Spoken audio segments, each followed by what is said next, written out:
There is a case of RH mismatching called erythroblastosis fetalis. ध्यान से देखना, erythroblastosis fetalis. Now for example, there are lady having blood group RH negative blood group and her husband has RH positive blood group.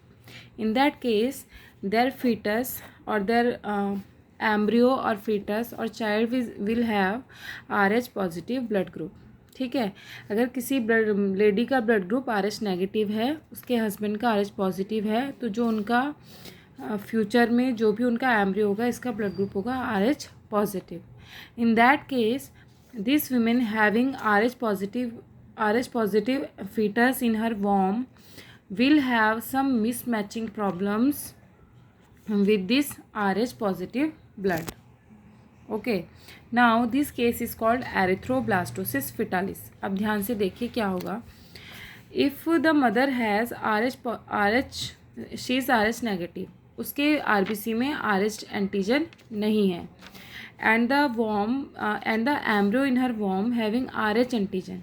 ठीक है, तो during pregnancy there will be no problem. Pregnancy के time पे कोई भी problem नहीं होगी, because both the blood will be separated by the placenta.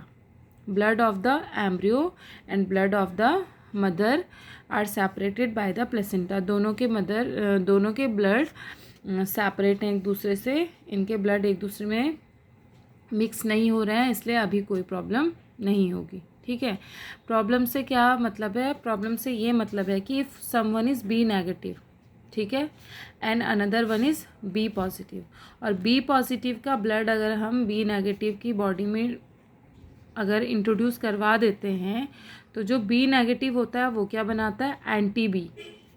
जिसके पास जो बी नेगेटिव है मीन्स वो RH नेगेटिव है, उसके पास RH एंटीजेंस नहीं है, तो वो उस RH के लिए एंटी RH बनाएगा, और वो एंटी RH इसके साथ क्लम्पिंग करेंगे और इसको डिस्ट्रॉय कर देंगे.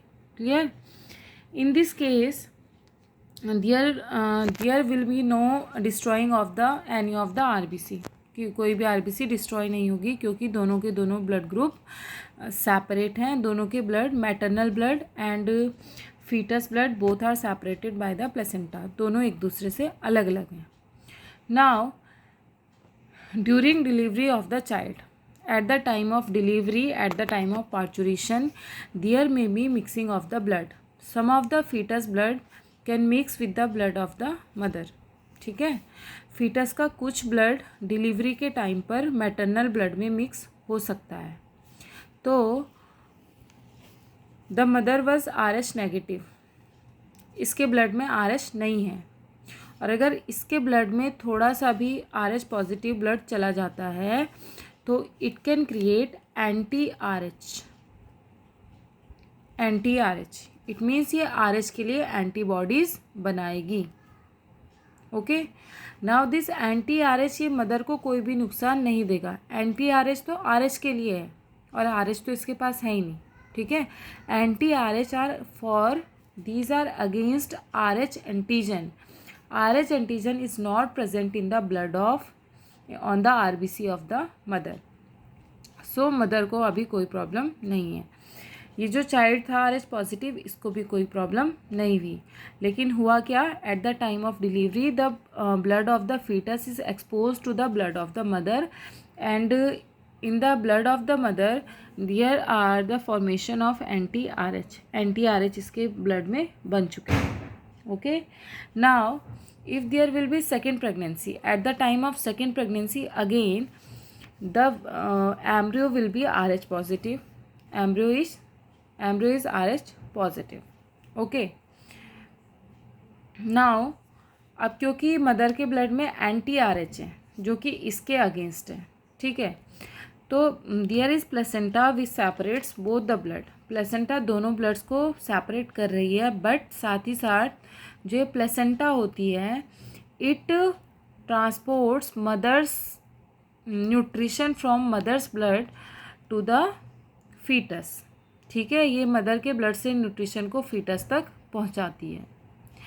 इन this case in the mother's blood, इस केस में मदर के ब्लड में एंटी आर एच नहीं था, तो यहाँ से न्यूट्रिएंट्स आ भी रहे थे, तो there was no problem.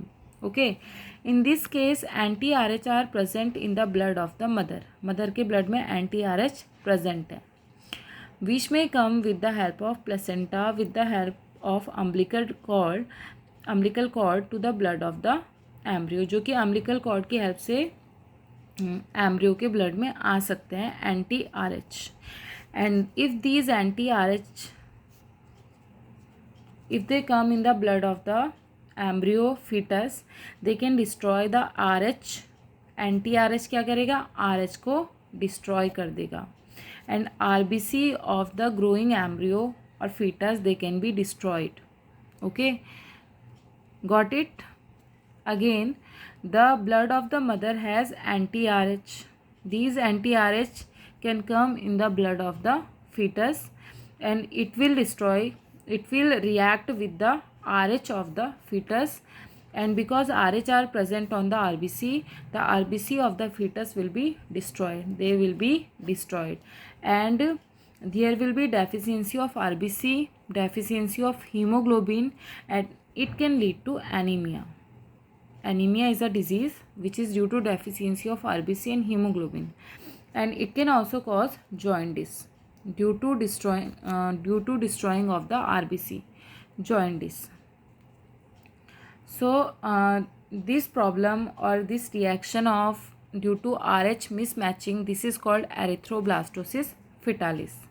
To overcome this kind of situation, इस situation को overcome करने के लिए, after first delivery, when anti-RH are formed in the blood of the mother, we can give anti-RH antibodies to the mother before second pregnancy.